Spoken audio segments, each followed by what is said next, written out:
Kalimutan nyo na yan, uuwi na ako. Mag-enjoy na lang kayo dito. Uy Ethan, nagsisimula pa lang ang gabi. Ethan, lasing ka na. Ako na ang maghahatid sa'yo. Ang nagsalita ay si Sarah, isa naming kaklase noong high school.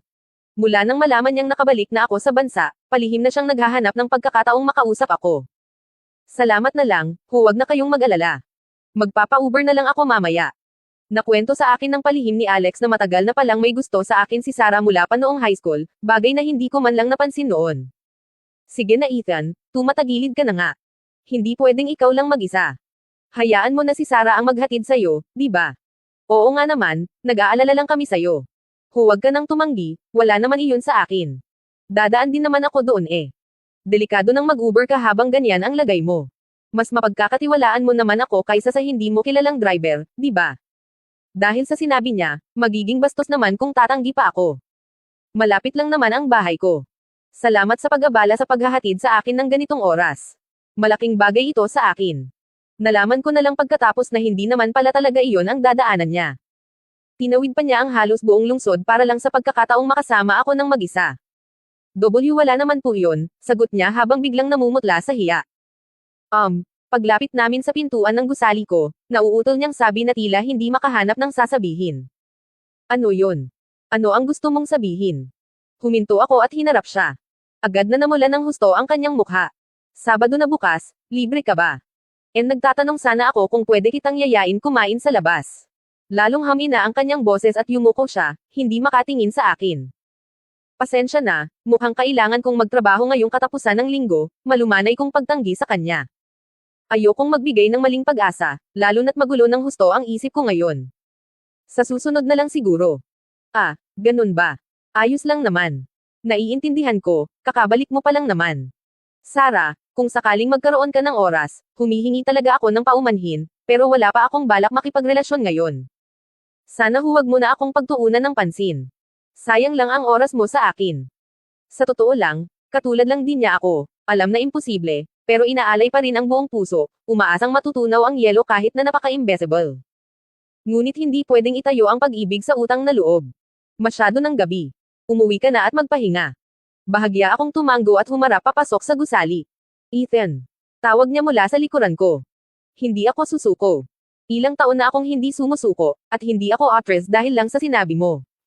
Maghihintay ako sa araw na makikilala mo rin ako ng tunay. Tila natatakot na baka tanggihan ko ulit siya, tumalikod siya at tumakbo palayo sa dilim ng gabi.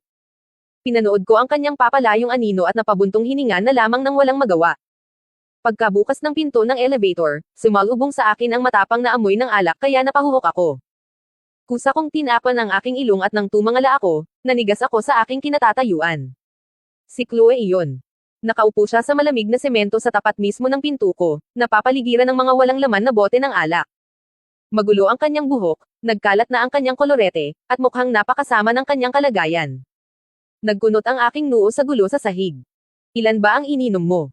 Dahan-dahan niyang itinaas ang kanyang mukha. Ang dati niyang matigas at malamig na mga mata ay ngayon ay puno ng sakit at luha na nagbabadyang pamatak.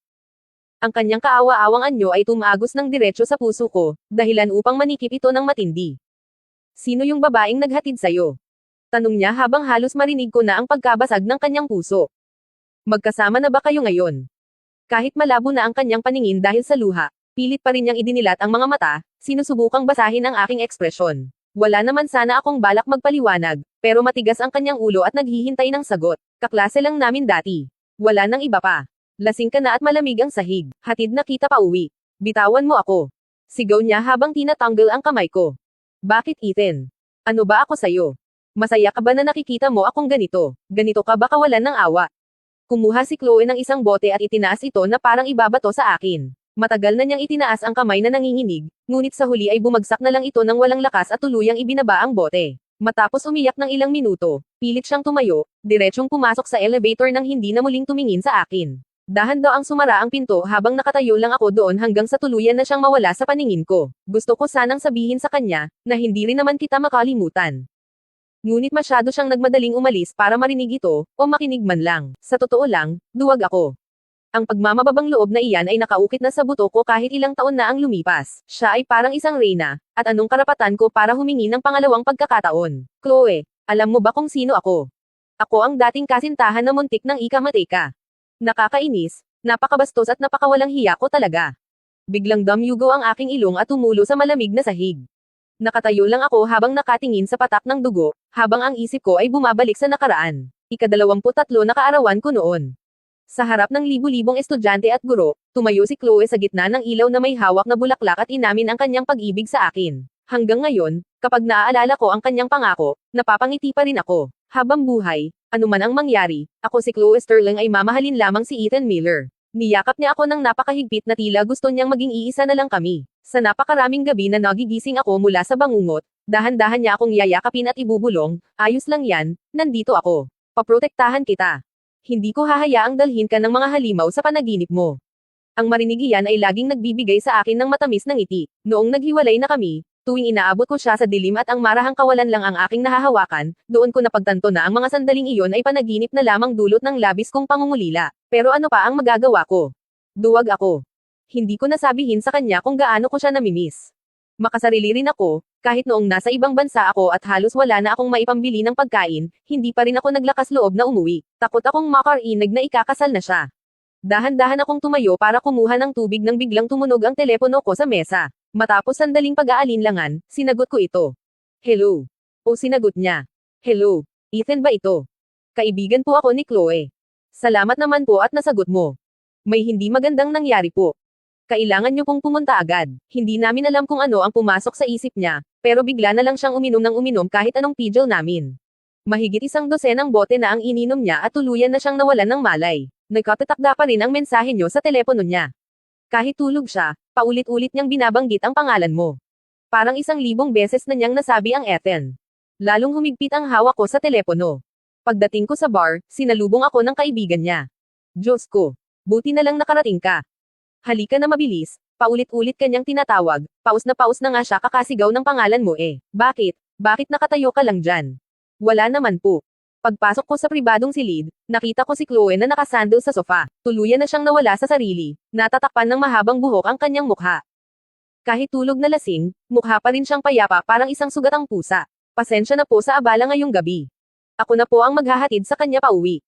Isinara ko ang likurang pinto ng kotse at tumanggo sa kanila habang akmang aalis na kami. Ethan, bayaw. Sandali lang po pare. Nang marinig ang salitang bayaw, tuluyan akong natigilan at nawalan ng malay.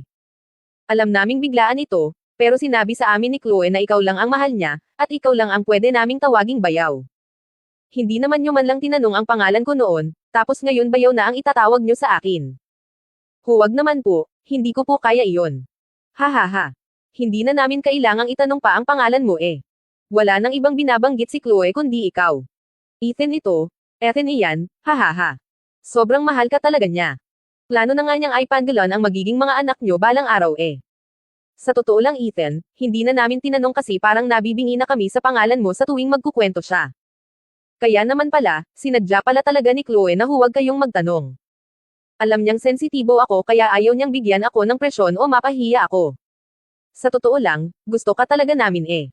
Tuwing binabanggit ka niya, nakikita namin ang pinakamasayang ngiti sa mukha niya. Mula noong bigla kang nawala, hindi na namin muling nakita ang ngiting iyon. Nanunumpa kami, walang iba pang naging kasintahan si Chloe sa loob ng ilang taon. Ang mga awit na iyon ay tunay niyang kapatid. Sa aming mga puso, ikaw at ikaw pa rin ang tanging bayaw na kinikilala namin. Bayaw Ethan, sobrang nalungkot si Chloe nitong mga nakaraang taon. Ang sakit makita siyang ganyan. Ang iba pa niyang sasabihin, kayo na lang ang mag-usap kapag gising na siya. Habang nakikinig sa kanila, tila gumuho at naglaho ang mabigat na batong matagal nang nakadagan sa puso ko. Malalim akong huminga at naramdaman ang gun na matagal ko nang hindi nararanasan. Salamat po sa pagpapaliwanag. Pasensya na po sa abala. Ako na ang bahala sa kanya mula rito. Sa sandaling iyon, napagtanto ko kung gaano niya pinangalagaan ang marupok at walang tiwalang sarili ko. Tinanggap na pala nila ako noon pa at itinuring na kabilang sa pamilya. Napatawa na lang ako sa sarili ko habang sinasampal ang aking sarili sa isip ko. Ethan, o Ethan, napakabobo mo talaga. Chloe, bakit mo ba ako iningatan ng ganito? Ano pa ba ang mga itinago mo sa akin? Habang papalapit kami sa aking tahanan, nagising si Chloe. Nang makita niya akong nagmamaneho, hindi siya nagsalita at tahimik lang na sumandal sa upuan. Nang umakyat kami sa elevator, mahina siyang sumandal sa aking bisig at isinandal ang kanyang ulo sa dibdib ko habang pinakikinggan ang tibok ng puso ko. Walang salita, ngunit naiintindihan namin ang isa't isa. Pwede mo bang sabihin sa akin, bakit mo binili ang apartment na katapat mismo ng sa akin? Sa wakas ay tanong ko. Gusto ko lang naman na malapit sa'yo. Kahit sulyapan lang kita kapag binubuksan mo ang pinto mo. Hindi ako sumagot at inalalayan ko siya hanggang sa tapat ng kanyang pinto. Dahil tahimik ako, nawalan na siya ng lakas ng loob na magdagdag pa. Ngunit sa lakas ng alak, humingi siya ng pabor habang nakatingin ng mapusok sa akin. Totoong iiwan mo ba akong mag-isa dito sa malamig na apartment? Hindi pa rin ako nagsalita at tinuro ko na lamang ang keypad para ilagay niya ang kanyang passcode. Pagkabukas ng pinto, akmang tatalikod na ako nang bigla akong itulak ng malakas papasok sa loob. Patay ang mga ilaw, at ang naramdaman ko na lamang ay ang mainit na presensyang dahan-daang lumalapit sa akin. Sa gitna ng madilim na kwarto, muling yamakap sa akin ang kanyang anino. Ang lasing na si Chloe ay bigla akong inilamang at itinulak papunta sa sofa. Doon niya ako tinapakan at hindi na makakilos. Sa sobrang lapit namin, natigil ang aking paghinga habang mabilis ang kabog ng dibdib ko. Ethan, sobrang namimiss kita. Ako ang hindi makayang mabuhay nang wala ka. Ako ang kahabag-habag na hindi makawala sa'yo. Ikaw lang at ikaw ang mamahalin ko habang buhay. Humihikbi niyang sinabi. Naghintay ako sa iyo buong gabi hanggang sa makita kong ikaw ang inihatid ng babaeng iyon. Alam mo ba kung gaano ako nagseselos? Halos mabaliw na ako. Dapat ako ang nasa tabi mo. Mahal na mahal din kita, Chloe. Mahigpit ko siyang niyakap at paliwanagan ng maayos. Totoo na nagtapat si Sarah sa akin, pero malinaw kong sinabi sa kanya na ang puso ko ay nakalaan na sa isang babaeng hinding-hindi mapapalitan, at wala na itong puwang para sa iba pa. Isang babaeng hinding-hindi mapapalitan, sino siya? Pabiro niyang tanong kahit alam naman niya ang sagot. Hindi ko sasabihin, bulong ko sabay halik ng marahan sa kanyang noo. Ang tapang mo na bulong niya habang lalong nag-aapoy ang kanyang tingin sa dilim. Matapos ang ilang sandaling katahimikan, itinaas niya ang kanyang mukha at hinalikan ako ulit. Mahinahon kong niyakap ang kanyang baywang, at sa pagkakataong ito, ako naman ang nanguna. Mahal din kita, Chloe. Hindi ko na kayang pigilan kung gaano kita namimiss, magsimula na tayong muli. Bago ko pa matapos ang sasabihin ko, nahihiya siyang tumango at tinanggap ang lahat ng aking pagmamahal. Kinaumagahan, habang pinagmamasdan ko siyang payapang natutulog, tuluyan nang natunaw ang puso ko. Dahan-dahan akong bumangon upang hindi siya magising. Pagkatapos maghilamos, pumunta ako sa kusina nang biglang tumakbo palabas si Chloe habang kinukuskus ang kanyang mga mata at magulo pa ang buhok, may halong takot sa kanyang mukha.